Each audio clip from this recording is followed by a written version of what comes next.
Hi everyone, as you are all logging in, we're just going to wait a couple of minutes until you're all ready.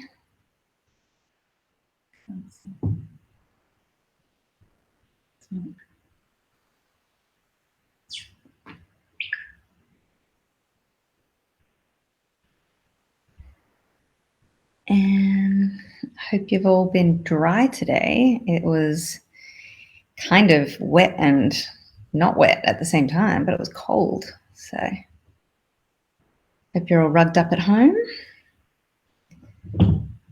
Kids are in bed. That would be the best.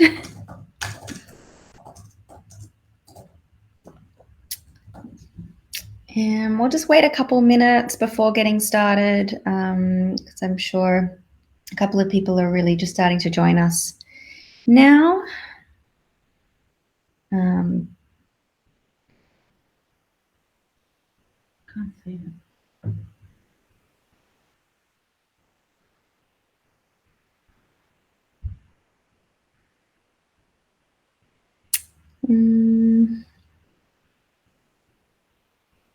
Couple more minutes.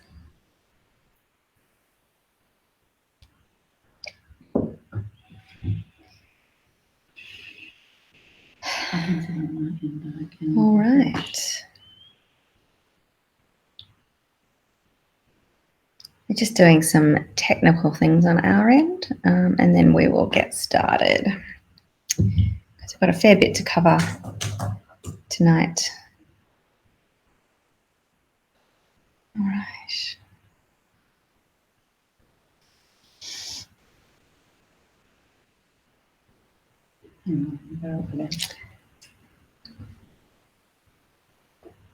Okay.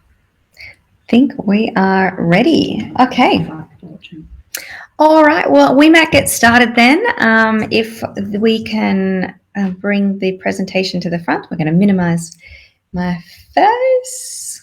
There we go. Fantastic. All right. So welcome everyone to the Child Development Institute presentation for the Northern Beaches Mums. We are so excited to be here for to present to you all and to talk to you tonight about finding the right intervention for your child. So let us get started. So first, I'm just going to introduce myself. My name is Helena Winter. I am the clinical director of the CDI and I am an ESDM certified therapist. And I'm actually going to focus on the wonderful Camilla who is in this photo, who unfortunately is unwell and isn't able to join me tonight. But when you call the Northern Beaches, when you come to our beautiful new site over at Beacon Hill, this is the face that you're going to see. It is Camilla. She is fantastic. She's our clinical manager, and she is very excited to be leading the team out at the Northern Beaches. Okay, so what you are going to learn on this Facebook Live. What is early intervention and why is it so important? Great question. Great question. What options are available? How to apply for NDIS funding or more funding if you do have an NDIS plan, so that you can pay for your child's therapy. And I'm also going to share with you some ESDM tips you can try at home, because as you get to know through this presentation, the ESDM is a beautiful naturalistic model that can be delivered by therapists, but also by parents, by you at home with your child. So it's a really powerful model. Okay, so what is early intervention? Early intervention are services and supports that are available to babies and young children with developmental delays and disabilities and their families. So really important to recognize that we're not just focused on the child, we are focused on the system around the child as well in early intervention. So early intervention is incredibly important and effective because this is this window of opportunity of neuroplasticity that is, takes children up until about the age of 7. So What we're talking about at this point is the connections that are made in the brain. So that's the neurological part, and the ability for a child and a therapist to mold those connections through, like a muscle, repeating actions so it becomes stronger, or not doing behaviors so that those connections actually disappear. So that's what we're talking about with neuroplasticity. It's actually like strengthening what we want to see more of and reducing and stripping away what we don't want to see. We call it pruning in psychology. So the brain prunes, just a normal process. And this window of opportunity makes a really long-lasting impact. So the brain is most plastic up until about the age of 7. And what we want to do in this period of time is reduce those developmental gaps earlier when they're smaller. So instead of trying to reduce a gap from a child who might be 4 and functioning kind of more at a sort of 1.5 or 2-year-old developmental age gap, we want to get in when the child's 2 and there's only like a 6-month age gap. So we wanted to be reducing these gaps earlier when the gap is smaller. So that's why early intervention is actually a really important and effective time. Oh, just going to say hi to Claire. Hello. Thank you for joining us. And Nicole and Laurice. So thank you so much for commenting. Please keep the comments coming as well, because I've got a moderator over here who is feeding me questions, and I'm very happy to answer them as we go or to answer them at the end as well.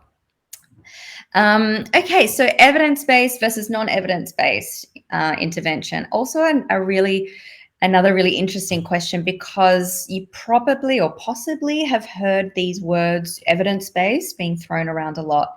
So what that actually means is therapies or programs that have been what we call peer reviewed, so that there's real documented research evidence behind them.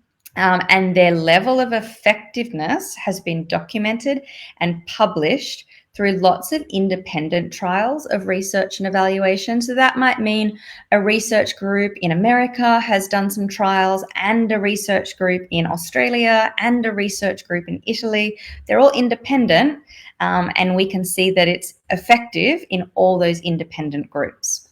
Whereas non-evidence-based interventions, basically saying that they haven't had the research or the high quality research sort of conducted on them and published. So the effectiveness of these interventions is actually unknown. Not to say that they might not work, but we just don't know. So we like to, and the NDIS especially, likes to really promote the use of evidence-based early interventions.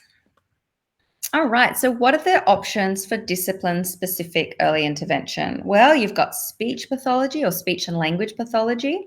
So this is speech and language therapy. So it's not just the words or the sounds that come out of a child's mouth. It's also the language that they choose, how they communicate that they want help, or their likes or dislikes or so on.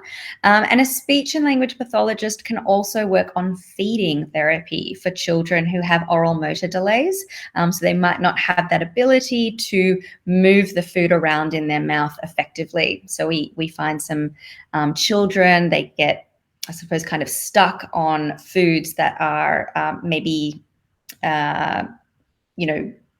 softer, because they haven't been able to develop that rotary chew yet. Then we've got occupational therapy. So lots of different approaches and focuses with occupational therapists. Usually an occupational therapist will specialize in a particular area. They might specialize in a sensory area, or personal independence, or emotion regulation, or motor skills, and so on. So that's OT.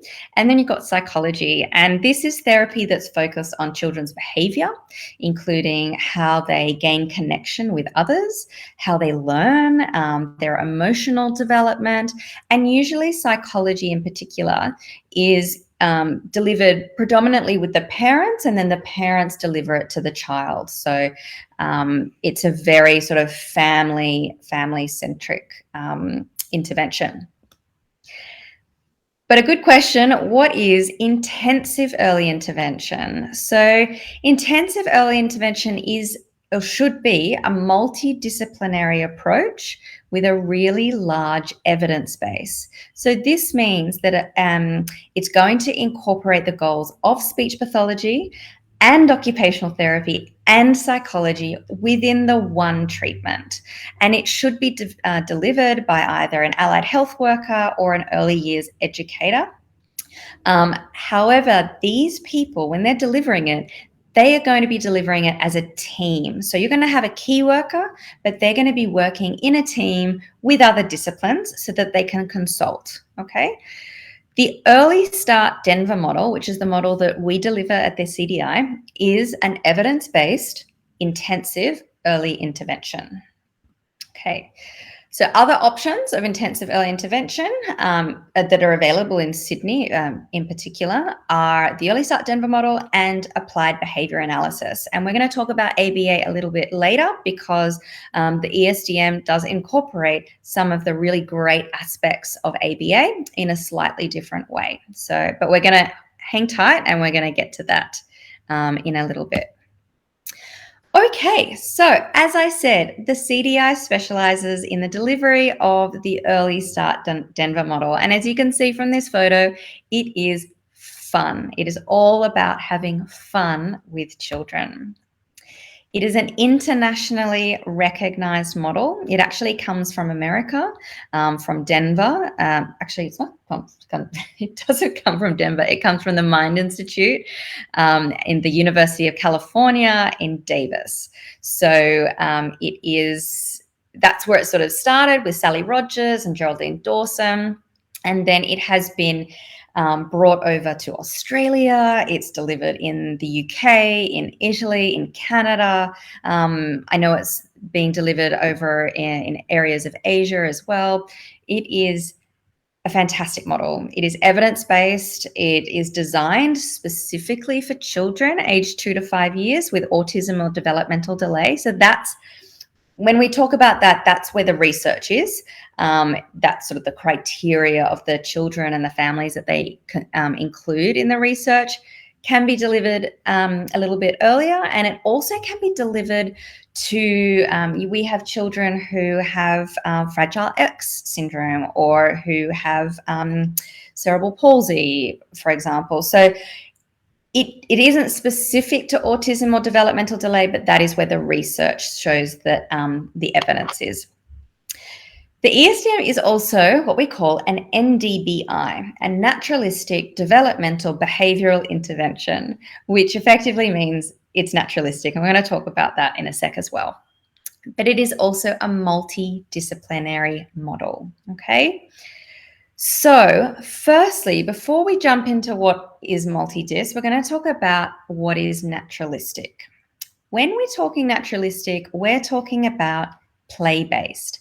We want children to be in a natural environment, so like home or daycare or, some other community setting, and we want them to be having fun. That is the whole premise of that we learn, like all humans, we learn when we're having fun. That is when we retain the information, and that's when we want to, kind of do the learning again because, that was really fun. So I want to ask to be taught that again so I can have that experience. Naturalistic also means that it can be delivered in everyday moments. So often when we think about therapy, we think about, you need to be in a clinic space and here is the table and these are the toys and this is what we're doing together. But a naturalistic model, yes, it can be delivered in the clinic setting. It can be delivered also at home. It can be delivered when you are, folding the washing and you're teaching your child how to match socks together. That's a learning opportunity. It can be delivered when you're baking a cake together and you're teaching your child how to pour the ingredients and scoop the flour and stir the cake mix. It can be delivered in the community in the park, because you'll be facing your child on the swings and gaining that eye contact and getting them to tell you to push higher or to stop or to go.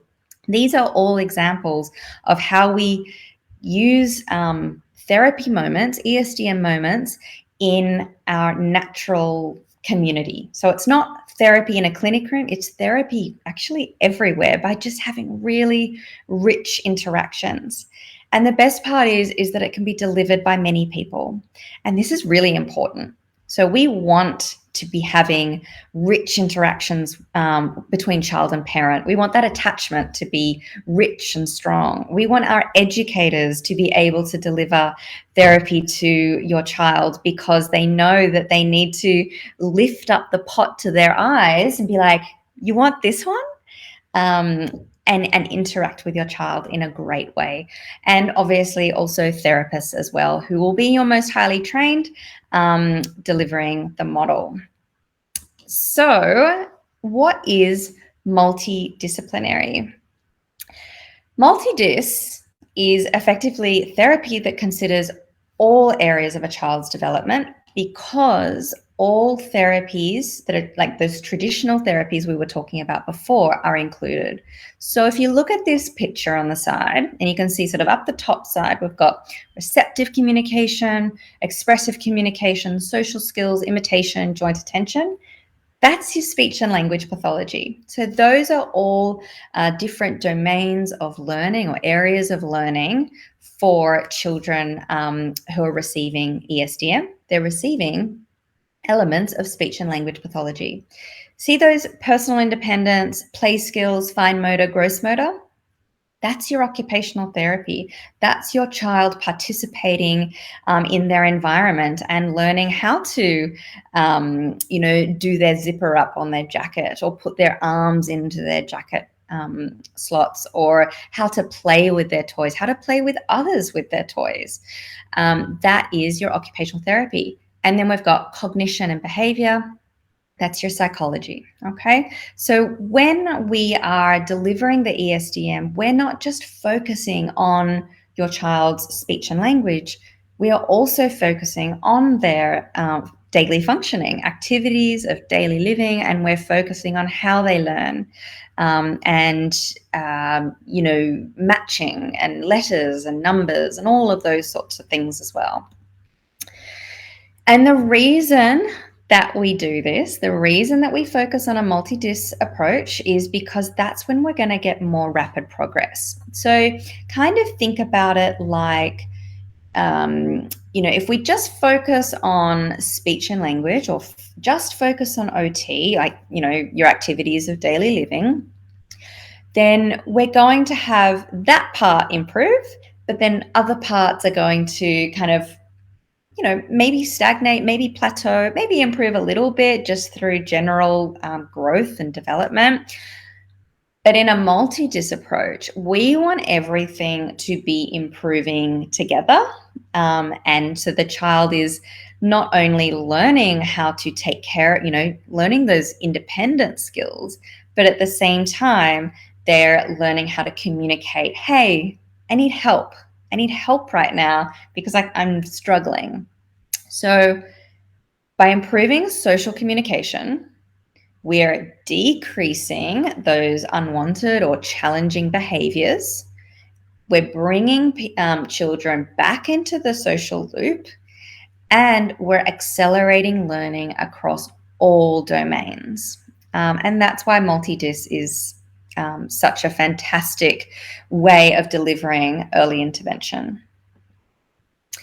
So the ESDM, the Early Start Denver model, takes the best bits from 3 early intervention models.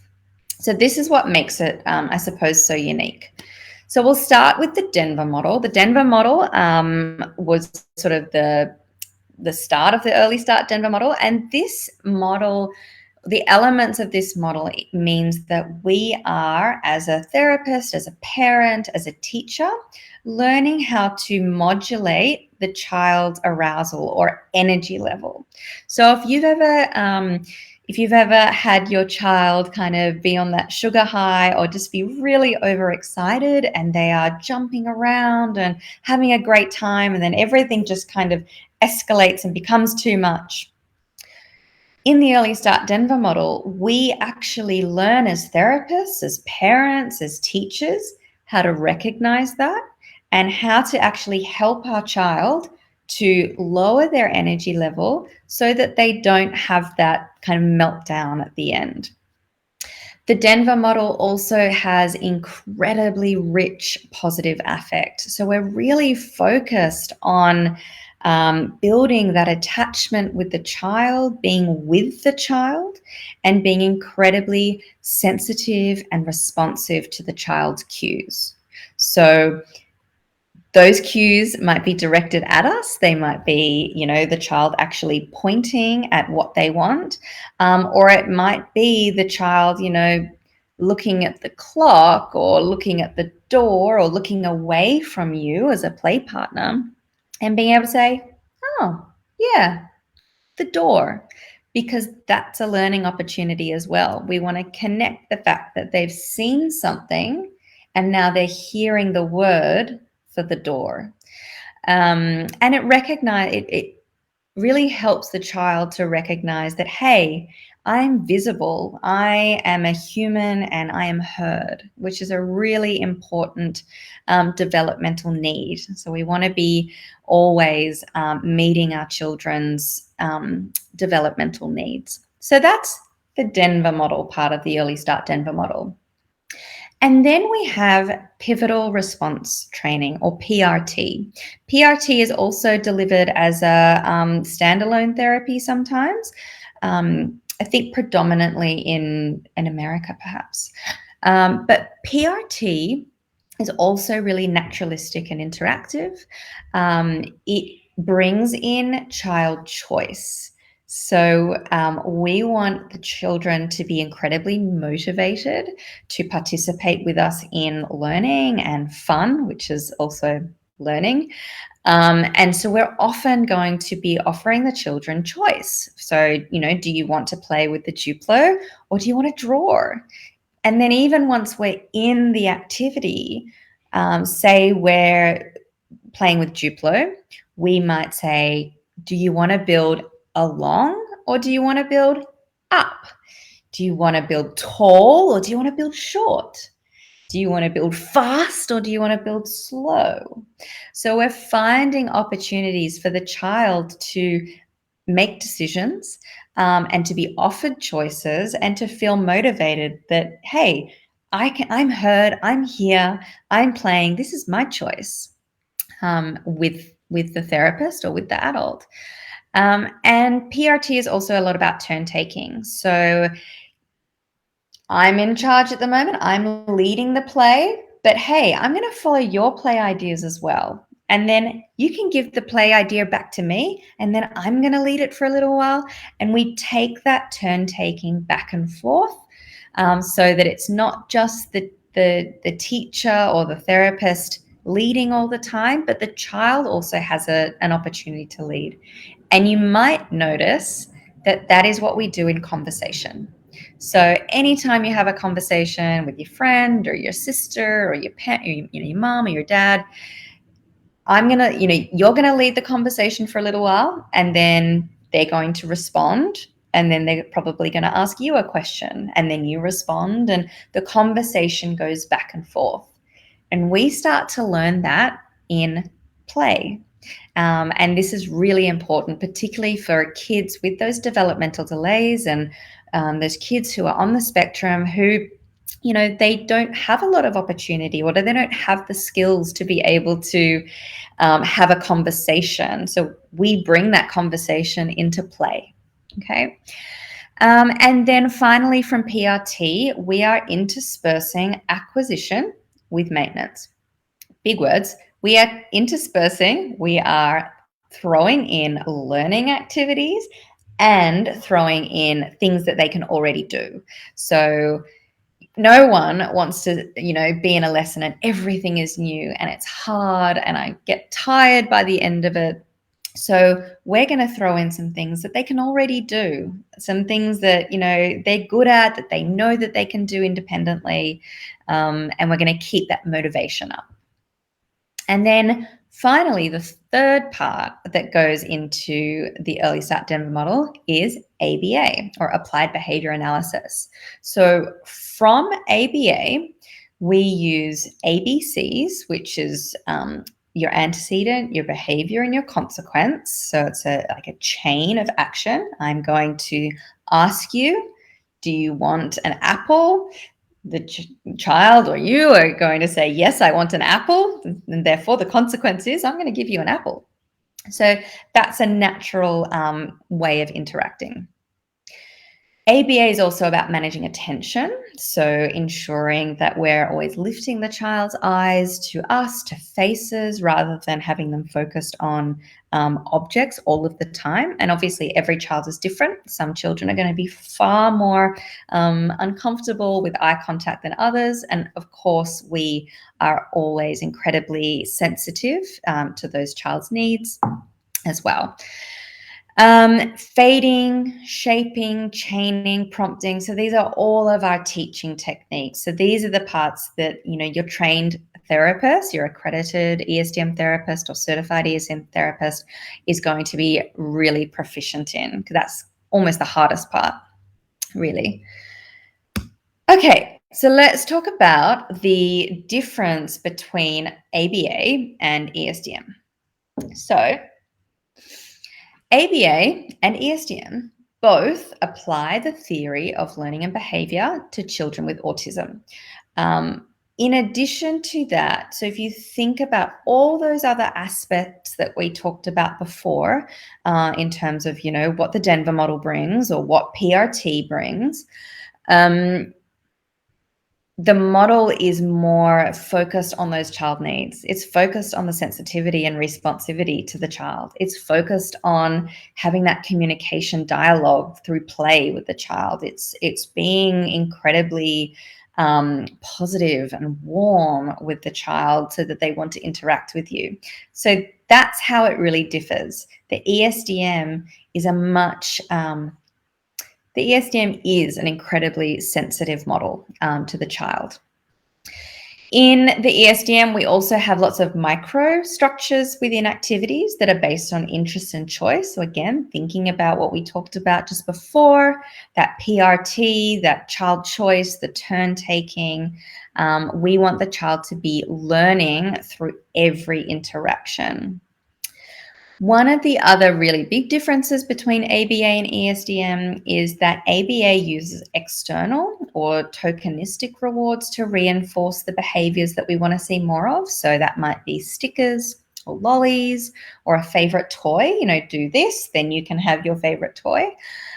Whereas in the ESDM, we start with smiles and positive affect. So it's much more, again, kind of naturalistic. We want the child to be able to feel the consequence, that reward through our face, through our warmth, through our interaction with them, and not be kind of hanging out for that M&M or that sticker.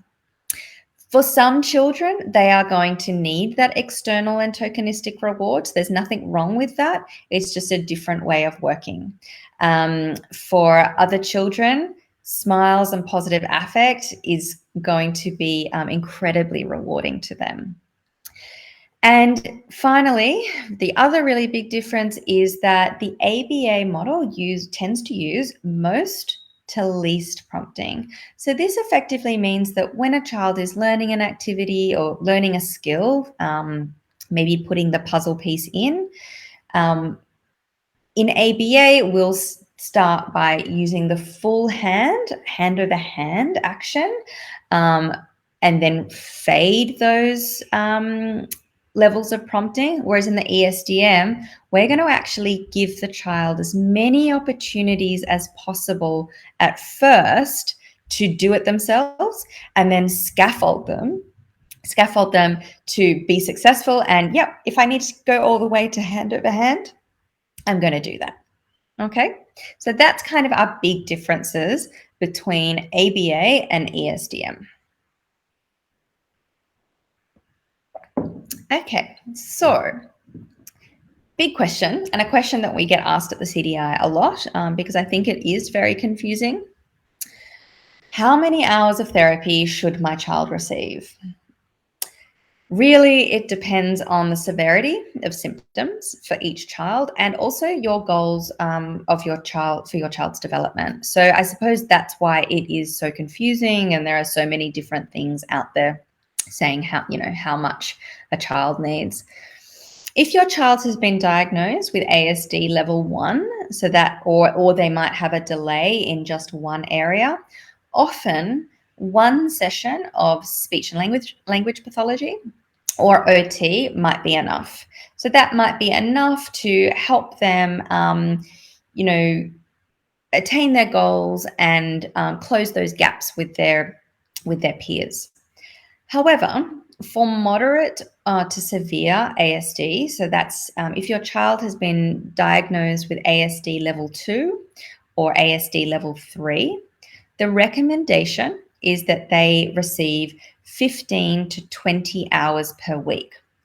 However, really important to note, the research says that it's not necessarily that going to be spent with the therapist alone, that those 15 to 20 hours should actually be embedded into time with the therapist in the clinic space or in the group program, but also by parents and educators in the natural community settings.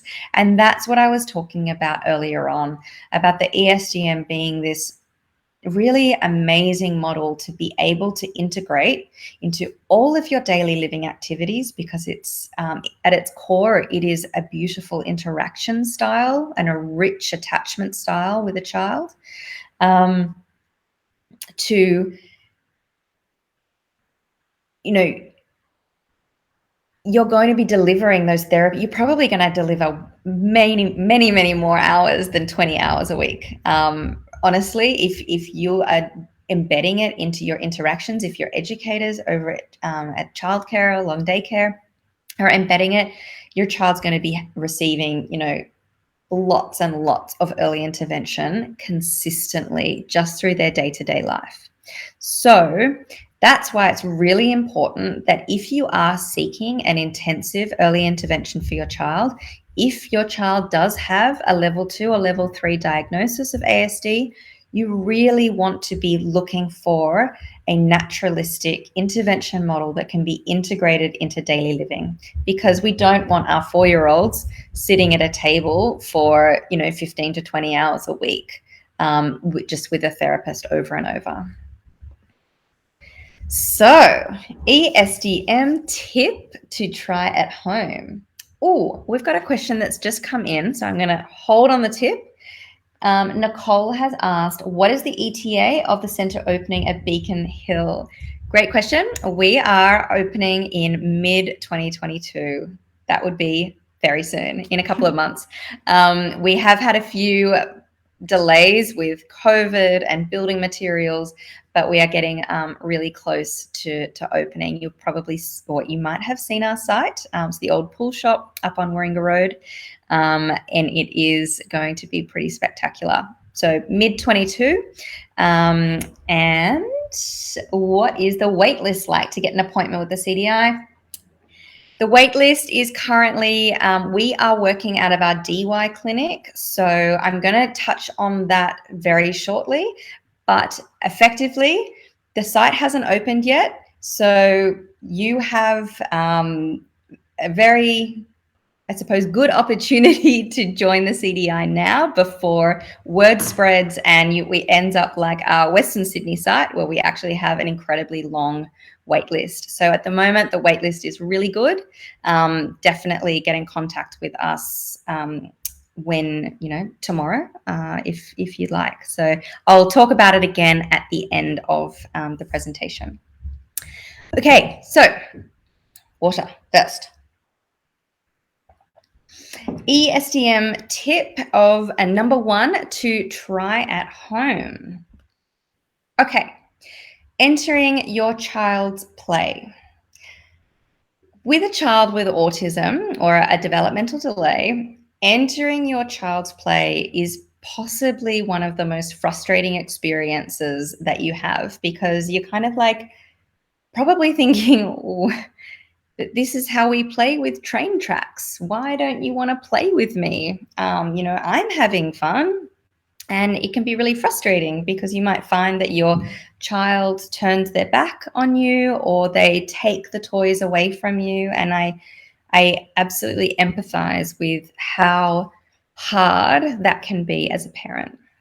So your tip to have a little go at home is to remember that we all like to be imitated. Yeah.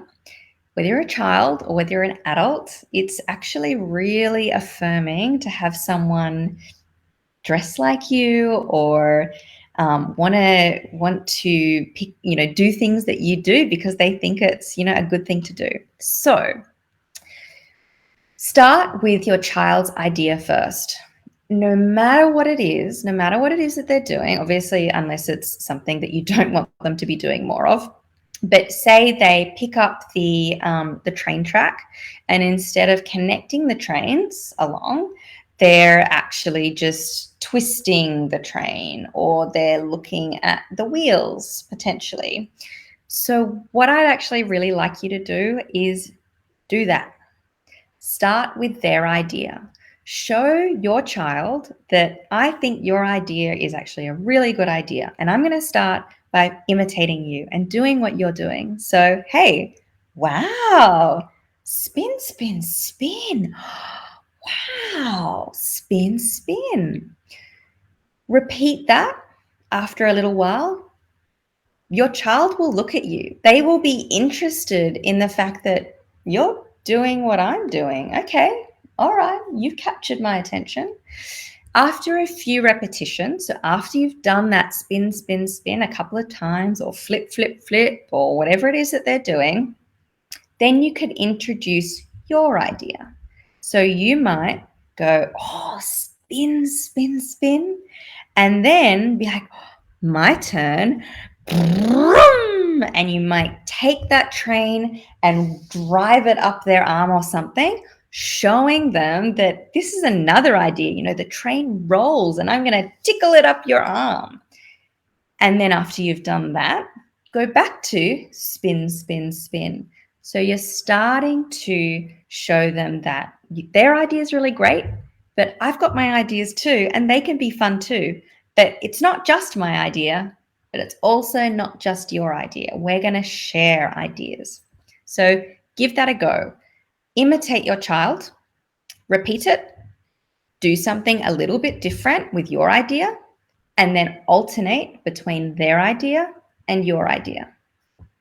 Okay, so tip 1, we've got some more to come.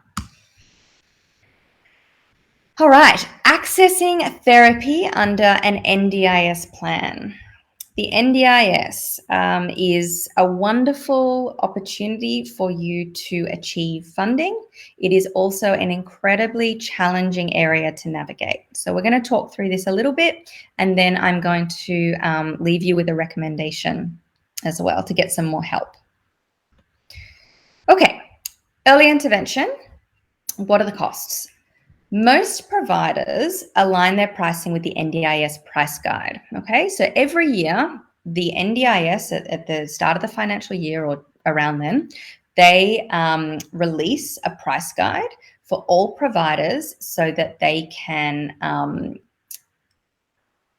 sort of provide guidance. So yeah, they can provide guidance. The current hourly rate for early intervention is $193.99 per hour. Psychology is higher at $214.41 per hour. The good news is that every child with a developmental delay can access an NDIS plan to pay for the therapy they need. Because remember, this is an insurance scheme, so everyone's got access. Okay, I've got a question from Claire. What is the first step if I think my child may have some developmental delays? My child is only 18 months. Okay, so this is a really great question, and I am going to answer this now. If your child is 18 months, this is a great time to start thinking about how you might, firstly, what are the gaps and how you might close those gaps. So, first step, see your pediatrician, of course, and they will sort of show you the ages and stages checklist. The next thing you want to do is you want to be in contact with if your child is attending mainstream, you want to be talking to the educators out there. And, have you noticed anything? Is my child participating with their peers? Are they able to do the things that their peers can do? The other thing that you might want to do is, and might be something that, depending on how obvious those delays are, is to actually come in and have a preliminary assessment with us at the CDI. So I will talk about that in a little bit more detail later, but a CDI ESDM assessment is actually going to go through every single developmental domain in very minute detail. And we are able to go, okay, this is where the gaps are in receptive language. This is where the gap is in joint attention, and so on. So we can actually start to pinpoint, this is a language, this appears to be a language gap, or this appears to be a fine motor delay. And then we can make other recommendations. Maybe your child might only need some occupational therapy or some speech pathology for now, or maybe ESDM as an intervention is a perfect start for your child. So 18 months is a great age to start looking into this. Okay, so next. Okay, so how is the funding level determined? Each child will receive an individualized NDIS plan that provides reasonable and necessary funding to help children achieve their goals. So reasonable and necessary supports help participants to pursue their goals, objectives and aspirations, increase their independence, increase their community participation, and develop their capacity to actively take part in the community. Okay? A standard NDIS plan is around up to $20,000 for 12 months. So this allows therapy hours for, about 1.1 to 2 hours per week. So this is the child that we're sort of thinking, okay, maybe they've got an area in one, a delay in one area, and they will get speech and OT, or speech or OT, once a week, because you've got to remember that your speech pathologist will also need to do, for example, will also need to do reports, report writing, assessments as well. So it's more than just the face-to-face therapy. Often, these plans are provided to children who don't have any evidence at time of the planning meeting, and you can actually use this plan. So if you've received a standard NDIS plan, you can use this plan to gather evidence so that you can access an intensive therapy plan. An intensive therapy plan is anywhere from $30,000 to around $90,000 for 12 months. That's what we typically see at the CDI.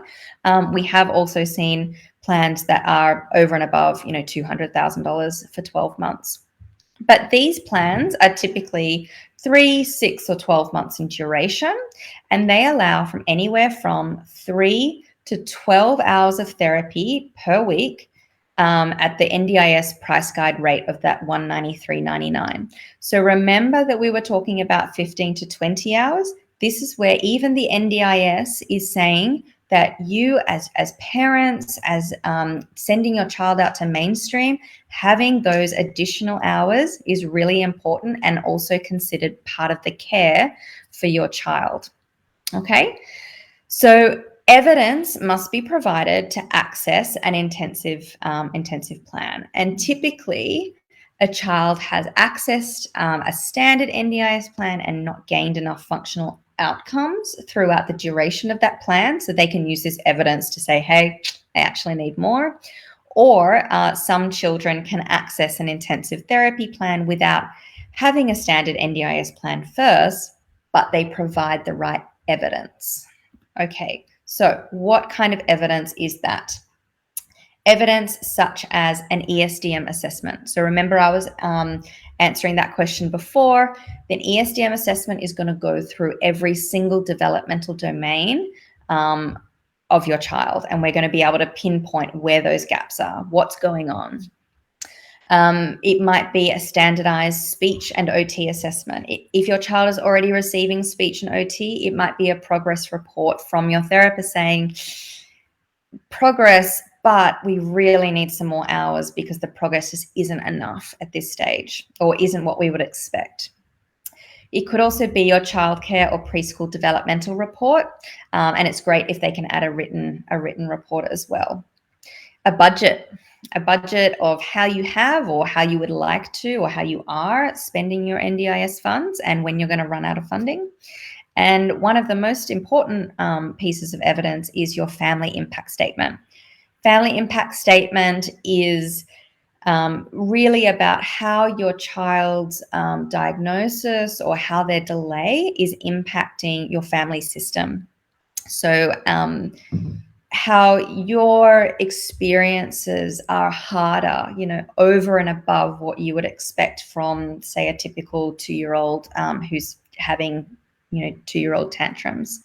So we want to, the NDIS really want to know how it is impacting your life.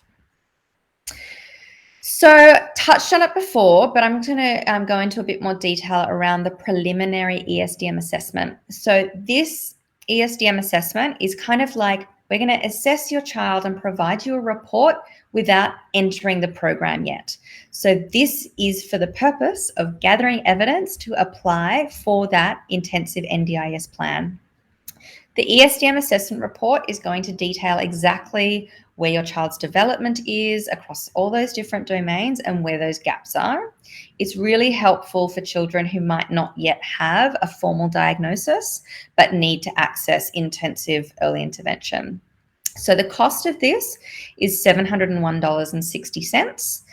That's for the face-to-face time and then the report writing time after.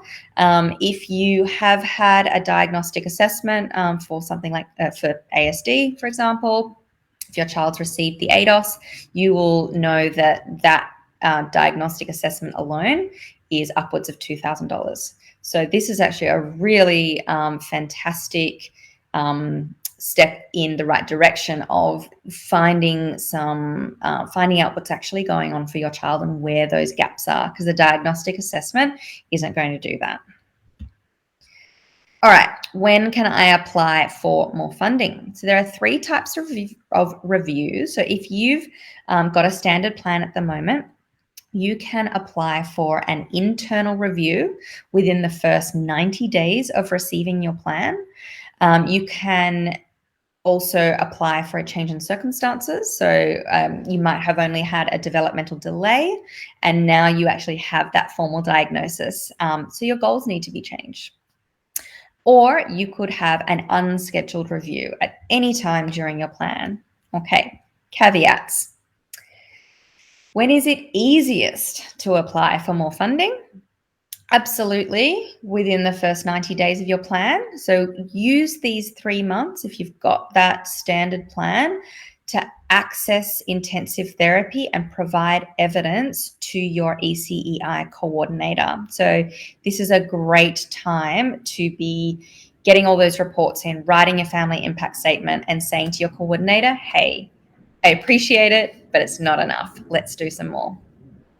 Or change in circumstances. So as I said before, if you've accessed the NDIS under a developmental delay and you've received a formal diagnosis, this review method can be used at any time during the year. So it doesn't have to be within the first 90 days, any time in the year. Okay.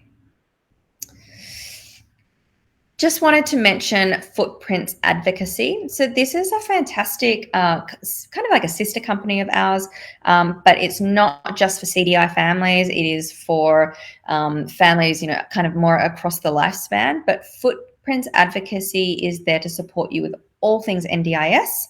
There are lots of different kind of packages to choose from in terms of like how much support you need. And it really just is that guiding hand, taking you through the NDIS process to get the best outcomes for you. So I really recommend going to the Footprints Advocacy website if you are feeling incredibly lost with the NDIS, and that is a great place to start. Okay, so Sydney, we have a site out in the Parramatta area at Northmead. We've been operating there for four years now. It is a fantastic site. We have lots of families who have been enrolled there for they might come for only 6 months because they just need a little bit of help, or they might be with us for a couple of years before their child heads off to school. So Western Sydney has been operating for the last 4 years, and later this year we are opening in Beacon Hill, which is really exciting. So Northern Beaches is due to open mid-2022. The site is going to be fantastic. We are actually already operating out there. So not in the building site, I can assure you, we are actually in a DY clinic space. So we have the fantastic Camilla, who unfortunately can't be with us tonight, the beautiful Sarah, who is on the screen in that photo. We have Rebecca, an OT, and Grace, a psychology graduate, all working out at these DY clinics, clinic rooms, offering one-on-one ESDM clinics, occupational therapy clinics, small group programs. So this is really about intensively supporting your child to participate with other children, so building those social skills. We are offering also a mainstream support program. It is fantastic for educators who they don't get a lot of education on autism and how to work with autism in their degrees and their practices. But we offer a program for that. I've just got a question that I'm going to answer from. It's a statement. Oh, it's a statement. Okay. Beck has said, I see a lot of children in childcare lacking integration into programs and a lot of educators lacking knowledge how to help the child with developmental delays and autism. The service you provide is brilliant and can narrow the developmental gap. Thank you, Beck. Yes, couldn't say it better myself. You're absolutely right. There is not enough support out in mainstream services. There is not enough support for those families and for those children who just need more. And we love our educators. Our educators are doing a fantastic job. But if they haven't been taught, how can they deliver to children who need that extra support? And that is exactly what our mainstream support program does. So one of our teachers who is trained in the Early Start Denver model will go out to your mainstream center and work with the educator who works with your child. So they're not excluding the child and working with the child in a mainstream setting. They're actually upskilling your child's educator who sees your child, 3, 4, potentially 5 days a week out at daycare, so that they are going to be receiving Early Start Denver model, ESDM, rich interactions and learning how to participate and how the educator can include them out in mainstream in the community, because this is where we want our children. We don't want our kids in a clinic space. We want our kids out in the community, making friends, participating and learning. That's where we want them. So the mainstream support program is an awesome program. It can also be received as a single entity. You don't necessarily have to be receiving a clinic as well. But obviously that's a conversation around your goals for your child, what their needs are. So we can talk about that if you want to give us a call. And we are also offering preliminary assessments. So those assessments where you need the evidence or you want to find out what your child's gaps are, we can do them out at DY as well. So more ESDM tips to try at home. In the last 5 minutes, I'm going to sprinkle some more goodness out there. How can you support your child to follow instructions at home? So this is receptive language, how they receive language and know what to do with it. So step 1, keep your language simple, okay? Use as few words as possible. Now, this is quite contradictory to, you often hear that, oh, we want to be giving our children lots of language so that they can hear all these different words. Not for a child with autism. For a child with autism who is struggling to hear the individual words and understand the function of longer sentences, you want to be using short, simple statements. We actually use the 1-up rule. So if your child's got 1 word, we want to be using 2 words. If your child's got no words, we want to be using 1 word. And obviously some short statements, natural statements as well. So 1, keep your language simple. So let's use this photo as an example. They've got a tissue, put it in the bin. In the bin, the bin. So see how we can take a statement like put it in the bin. We can shorten it to in the bin. We can shorten it even more to the bin. It goes in the bin.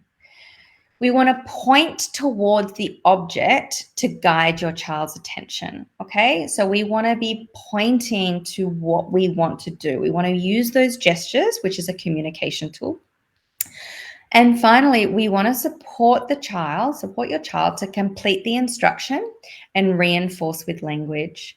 So guiding them with their back or pointing to the bin and putting your own paper towel in the bin so that they see to follow you. So supporting them through all those different ways.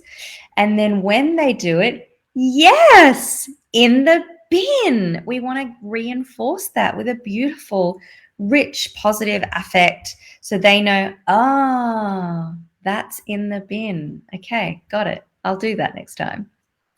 That's how we teach in the Early Start Denver model. So there's a tip that you can try at home. Keep your language simple, use gestures, reinforce when they follow through. And finally, the power of the pause. After you deliver an instruction to your child, wait, okay? Give your child time to process what has been said and plan the action they need to make, okay? Children with autism or with a developmental delay, it just takes them a little bit longer. They actually need time to go, what did you say? Oh, okay, I need to move my arm. I'm going to put it over there. Okay, and then they go. All right. So in therapy, what we do in the clinic room and in community settings, we wait with an expectant look. And that also teaches the child that it's their turn in the conversation. So we're working on social skills, language, motor coordination, and processing speed all at the same time whilst we wait.